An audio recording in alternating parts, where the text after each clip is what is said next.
il parle des Africains sans inviter les Africains.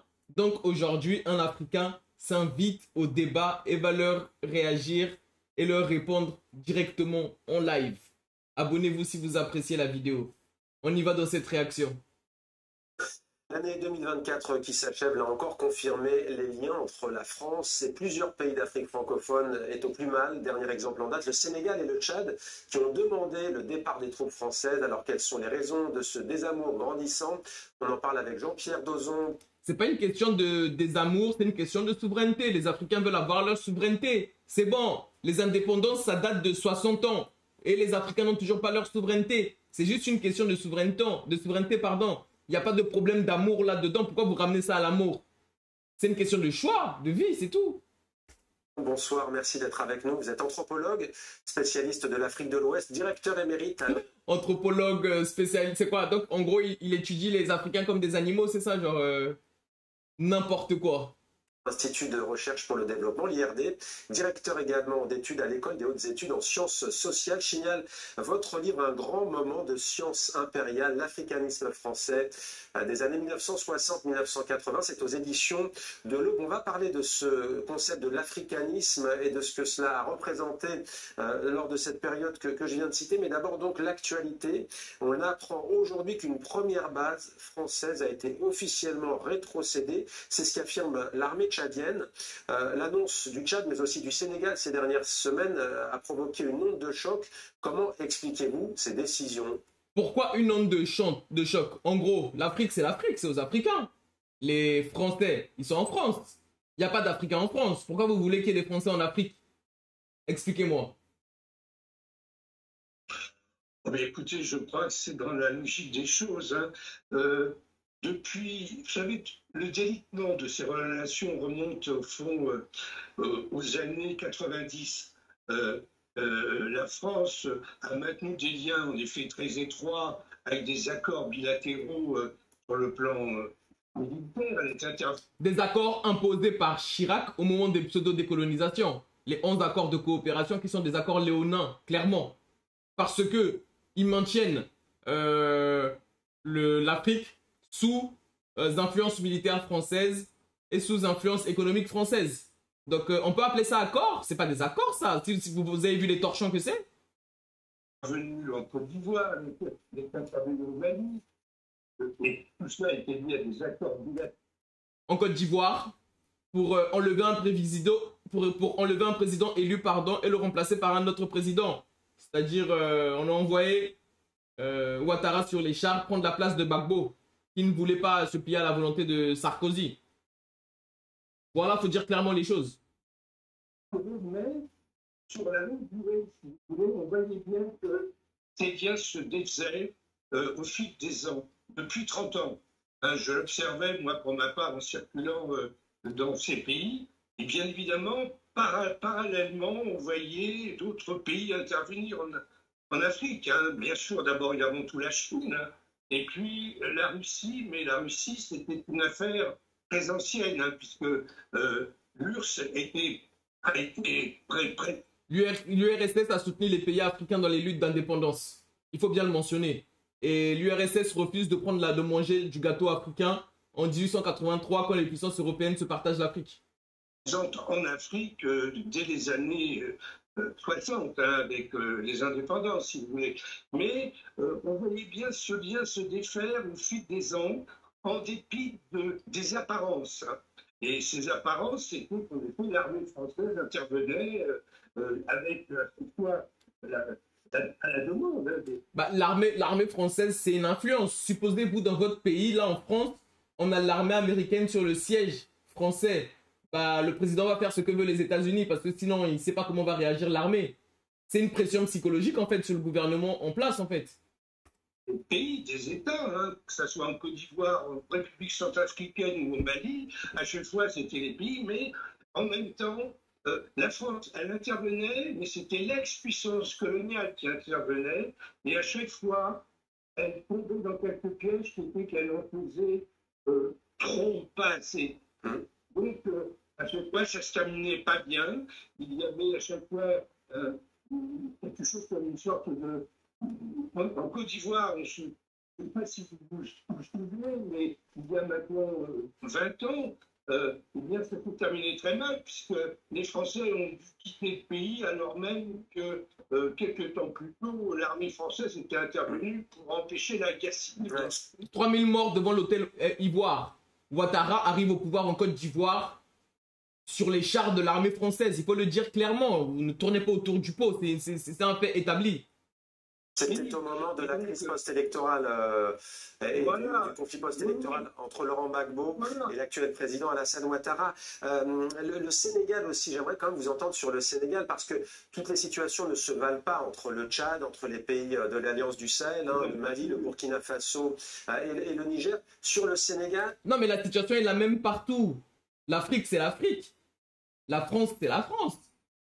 Si vous voulez que des Français aillent en Afrique, faites venir des Africains aussi, des armées africaines en France. Comme ça, la réciprocité du coup. Si c'est drôle d'aller chez les autres, il faut bien accepter les gens chez soi aussi. Si vous ne voulez pas des autres chez vous, non, n'allez pas chez les autres. J'aimerais vous entendre parce qu'on a un nouveau président qui est jeune, qui arrive au pouvoir, Bassirou Diomaye Faye. Qu'est-ce que cette crise, au fond, des relations entre la France et une partie de ce qu'on a appelé son empire francophone, qu'est-ce que ça révèle? Il y a quand même tout un discours politique sans utiliser les mots en isme, comme votre livre, et le mot de panafricaniste. D'ailleurs, le président du Sénégal ne s'est jamais revendiqué de ce courant, mais tout de même, on sent qu'il y a une volonté d'indépendance vis-à-vis de l'ex-puissance coloniale. Oui, au Sénégal, en fait, qui est le pays avec lequel on a une relation très ancienne, hein, ça remonte au XVIIe siècle. Hein. On a une histoire très longue avec ce pays, hein, puisque c'est à partir de Saint-Louis que la traite... La France prend d'abord le Sénégal avant de faire toute sa pénétration coloniale. Elle passe par le Sénégal avant de descendre par le Gabon et de rentrer dans toute l'Afrique. Donc voilà, Charles X lance la conquête de l'Algérie. Après l'Algérie, la France arrive au Sénégal. Après le Sénégal, la France arrive en Guinée, et après la Guinée, la France descend vers le Gabon et fait toute sa pénétration coloniale. Négrière a commencé, donc c'est une histoire très longue. Eh bien, ce pays, qui est un pays en effet avec Senghor, qui est une personnalité très forte, hein, française aussi, hein, eh bien, ce pays a toujours été dans un rapport très ambivalent avec nous. Hein, pour l'avoir fréquenté énormément, les Sénégalais, souvent très attentifs à ce qui se passait en France, étaient très ironiques, si vous voulez, avec la France. Et puis, en effet, avec des plus jeunes, comme le chef de l'État actuel et son premier ministre, qui sont deux amis, hein, qui sont très liés l'un à l'autre, eh bien, il est temps, en effet, pour eux de tourner la page et, en effet, de faire en sorte que au moins l'armée française ne soit plus présente, et qu'en même temps, en effet, qu'elle se mette en relation, en quelque sorte, avec cette jeunesse africaine, parce que c'est ça, ils sont jeunes eux-mêmes, hein, et avec une jeunesse africaine qui est en effet partout, que ce soit même dans des pays où la France est encore sa place, en quelque sorte, mais même en Côte d'Ivoire, par exemple, qui est un pays que je connais bien.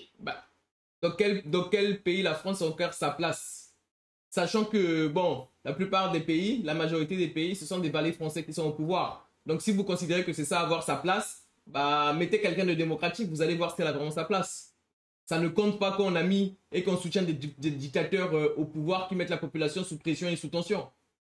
Bien, la jeunesse qui est nombreuse, eh bien, elle a tendance aujourd'hui à critiquer ou du moins à expliquer ses propres malheurs à cause de la France, à cause de la politique qui a été, au fond, celle qui a été, qui a parrainé, qui a...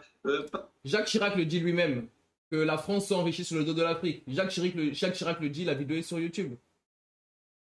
Un autre exemple bête, plus de 60 ans de présence au Mali, mais c'est aujourd'hui, avec la Russie, que le Mali va construire la plus grande raffinerie d'Afrique de l'Ouest. Où était la France pendant ce temps-là? Comment se fait-il que quand il y a la France, on n'entend jamais parler des ressources? Toutes ces questions-là passent littéralement sous le tapis. Le monde entier a conscience que l'Afrique est le continent le plus riche. C'est pour ça que le monde entier se bouscule pour l'Afrique. L'Afrique a le monde entier dans sa salle d'attente. Vous ne pouvez plus le cacher trop longtemps. Donc, les discours à deux balles, là, ça passe pas.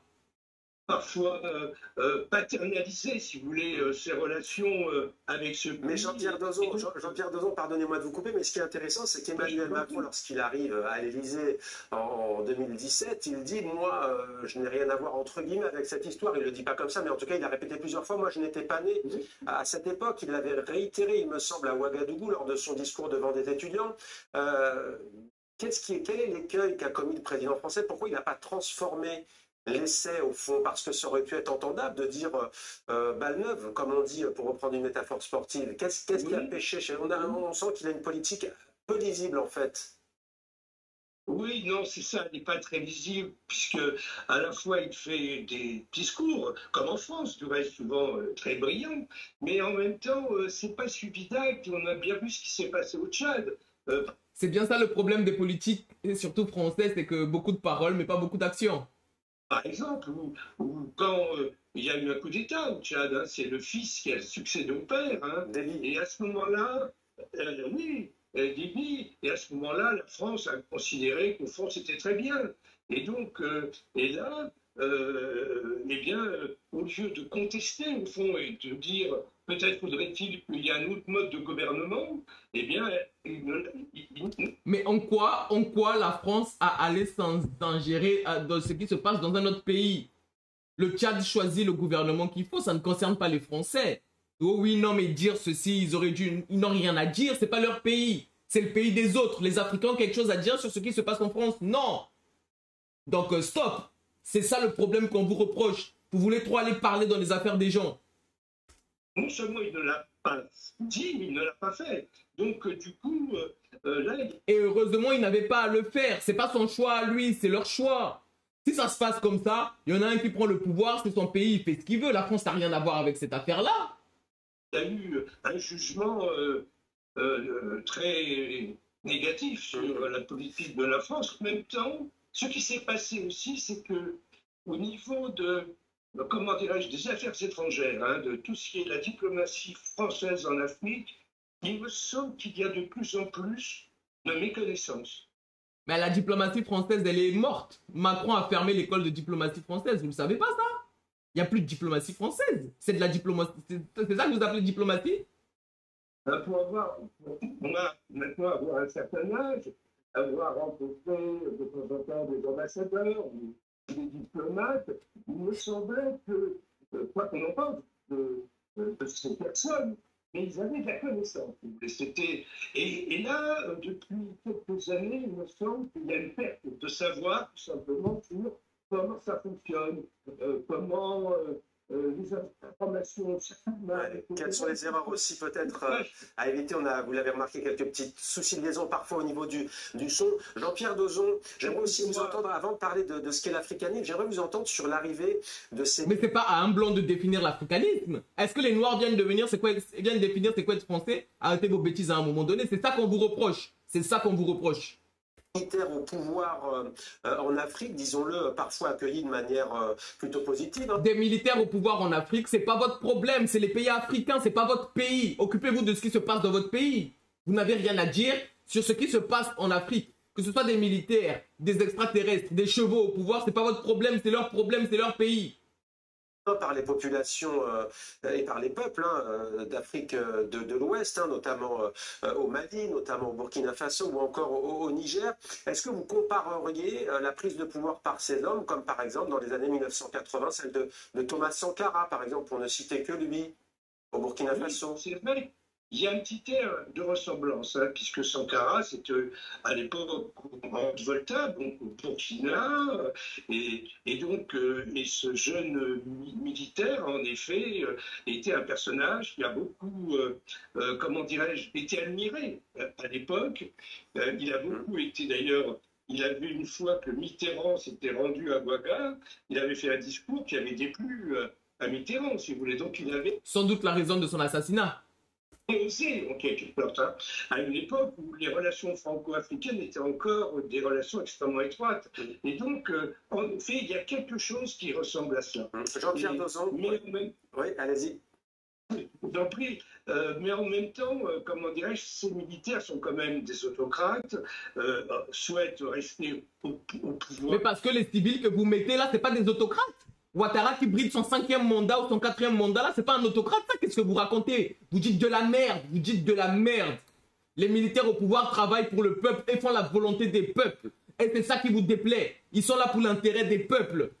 Le Niger est en train de nationaliser son uranium. Le Mali nationalise son or. Pareil, le Burkina nationalise ses ressources. Chaque pays doit nationaliser ses ressources pour le bien de son pays, pas pour les puissances étrangères. Même en France, on devrait avoir un président qui se bat d'abord pour les intérêts français et pas pour les intérêts d'une puissance étrangère. C'est quoi vos conneries là? Le plus longtemps possible et s'entoure d'une garde prétorienne russe. Donc c'est quand même assez particulier. Mais parce que le président français n'est pas entouré de soldats? Le président américain n'est pas entouré de soldats? Qu'est-ce que vous racontez? N'importe quel homme, n'importe quel chef d'État doit être bien entouré. Mais par contre, eux, ils sont formés par les Russes. C'est quoi votre problème? Pourquoi vous avez mal au cœur comme ça? Et je ne suis pas certain pour ma part que tout cela dure très longtemps. Ouais. Eh bien, l'avenir nous le dira, Jean-Pierre Dozon. Alors... Le temps nous le dira. Ça, vous ne le savez pas. Le temps nous le dira. Les gens ne veulent pas qu'ils réussissent. Seul Dieu sait s'ils vont réussir ou pas. Alors, comme le temps file, je ne vous le cache pas, et que la liaison est parfois capricieuse, j'aimerais que vous nous donniez en 1 minute envie de lire votre livre. Allez, hop, ça m'intéresse plus. Bon, voilà cette petite réaction. On est à la fin de l'émission. Il reste, concrètement là, il reste 20 secondes, mais ça m'intéresse plus. Voilà. Si vous avez aimé la réaction, mettez un petit j'aime sur la vidéo, abonnez-vous, et on se dit à bientôt pour de prochaines réactions. J'envoie régulièrement des vidéos d'actualité et tous les jours, je sors régulièrement des shorts sur l'actualité internationale et africaine. Donc, abonnez-vous et on se dit à très vite.